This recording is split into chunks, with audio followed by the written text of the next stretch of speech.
Si Kong Kiko, no? I'll give you the floor, Ka-Astra.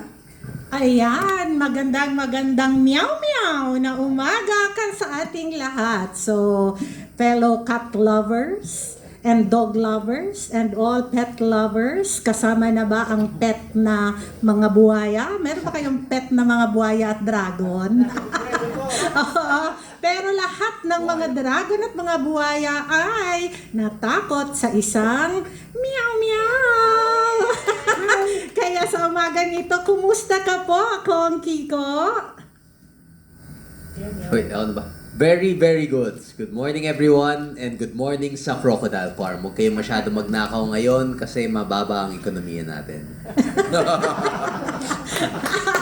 Oo nga, Kong Kiko, parang nakita ko sa mga post mo na galing ka sa bakasyon. So, siguro, balitaan mo naman muna kami ng light side of your life. Kumusta ang iyong bakasyon? At yung kape mo ngayon, kanina, unang kape mo ba sa umagang ito yaan?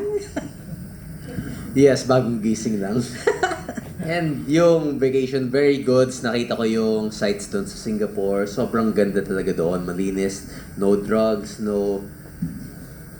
It is what the Philippines could have been if we had proper public officials. And siguro mas malapit we got closer to that type of government back then. Pero ngayon mas malayo na tayo eh. So hopefully, within the next administration, we can create a cleaner and more efficient government katulad ng Singapore. Ayan. Hindi ko na kailangan mag-travel. Dito na lang lahat. Oo nga, 'di ba? Marami namang pwedeng pagbiyahian dito sa Pilipinas, 'di ba, Karob? Ikaw Karob, masyado kang well versed ka din sa Pilipinas. So I'm sure you have been to Singapore. Para light muna nating what's your kasi sabi ni Kong Kiko doon sa observation niya about Singapore, no? Kasi dati ang Singapore mas nauuna pa ang Pilipinas sa kanila, 'di ba? Yes, No. exactly. Kasi part of my work is also to travel to different countries, being an executive coach to Global Fortune 500 companies. And somehow, parang may pinag-uusapan din sila dun sa labas eh, na parang pinakamasakit na statement is yung sinasabi nila, alam mo noon, we used to travel to the Philippines and Manila Hotel Peninsula used to be those grand hotels na wala sa countries namin. But right now, kung titingnan mo yung mga countries nila, like Vietnam, Malaysia, even China, wala na, malayo na sila. So, ito na yung tinitingnan natin, nagiging benchmark kung saan tayo papunta. Hopefully, sa next administration, masimulan ulit. Ayan. So, balik tayo kay Kong Meow, no? Kasi na-miss natin siya, no? Dahil talaga namang nanginginig yung mga kongresista doon. So, para sa ating mga ka-PDP, nais nating, because this is the first time na physical na nandito sa atin si Kong, no? Kong Kiko. Dati na naging na natin siya panelist pero naging online. Oo. So sa Zoom siya dati. So ito yung una.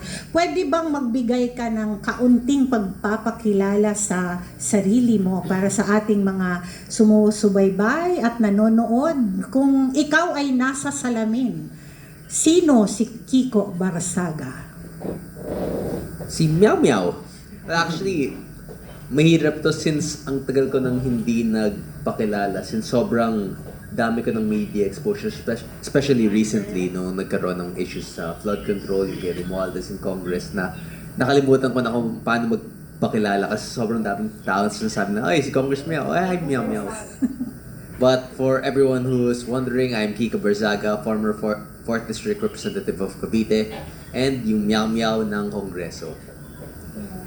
Ayan. At syempre, nais naming malaman din, Kong Kiko, no? Yung naging journey mo sa politics.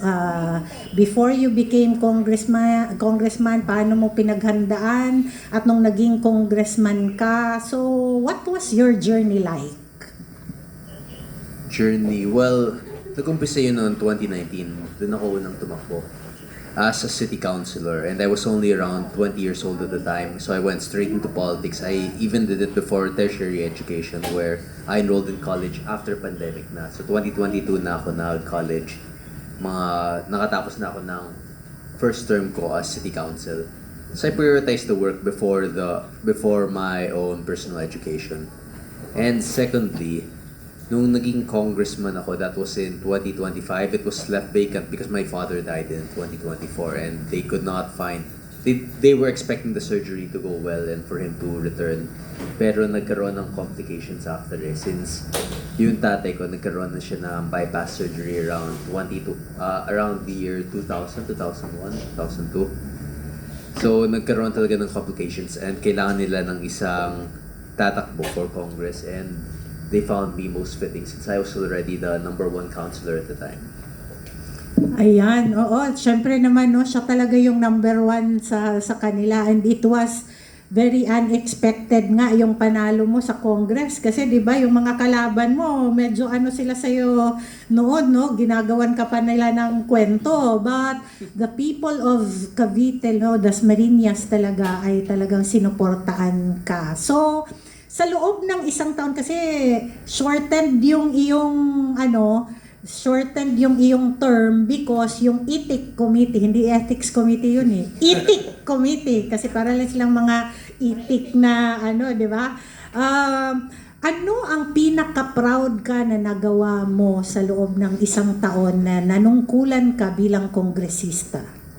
Yung pinaka-proud siguro nung nag-resign na speaker si Martin Romualdez. That's clearly the best moment and sobrang Palakpakan naman natin si congratulations.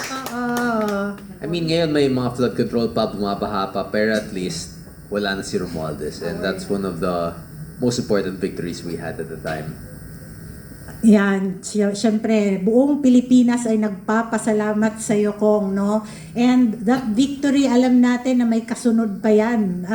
Inaabangan natin yung mga kasunod dyan kasi unang-una, natibag talaga sila, di ba? Na sa laki niya, si Kong Miao lang ang nakapagpaalis sa kanya sa pwesto bilang Speaker of the House of Representatives. So, kumusta si Kong Kiko Barsaga after the sabihin na nating expulsion sa iyo ng mga ethics committee members? Very good. Small bakasyon muna si Miao Miao until 2028, but by 2028, by the next elections, we'll see what happens. Hindi pa tayo sure, but hopefully, kung matutuloy yung 2028 elections, then laban tayo. Kwento lang natin din sa ating mga kababayan na napakaganda talaga yun na dahil sa kanya napaalis niya si Martin Romualdez. Kasi naalala ko in the 19th Congress, si Kong